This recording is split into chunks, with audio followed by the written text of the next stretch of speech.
I've always felt that the kid who is sharp enough to get into trouble is probably creative enough to become somebody significant.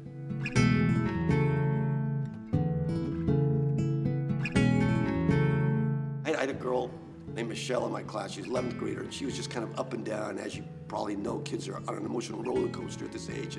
Mount Everest or Death Valley emotionally. And she was, one youth meeting, she was just up and down the whole time, laughing and screaming and crying and sobbing. And then at the end of the meeting, I asked her, I said, Michelle, what happened to you? And she reminded me like of Kramer on Seinfeld. And she had this like, I don't know what was going on. And she really didn't. It was just part of growing up. I think puberty is this time they're going through is just causes all this stuff to happen in their lives.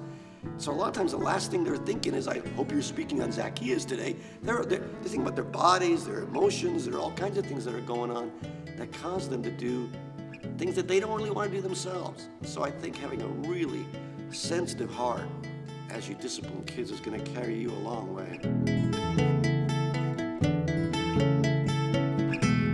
You know, a lot of these kids that give us hassles in our ministries, there's other things behind that are causing them to be this way.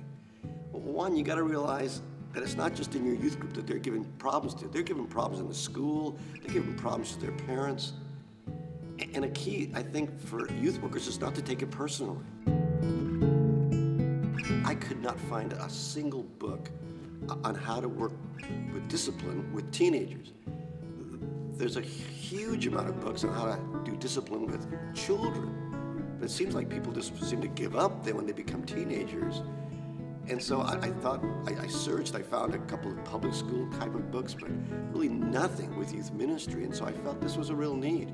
And when I'm talking about discipline, it's not stern, belt in your hand type discipline right here. We're talking about loving, positive discipline where you really care for kids and reach out to them.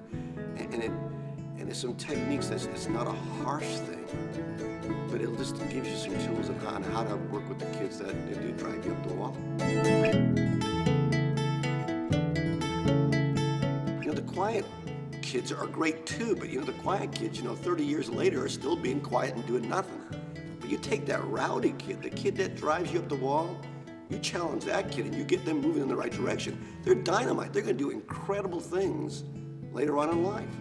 I think one of the reasons I've been able to be in youth ministry for the last 40 years, and actually in a church probably for about 30 of those years, is because I learned some things about discipline that I want to pass on to youth workers today.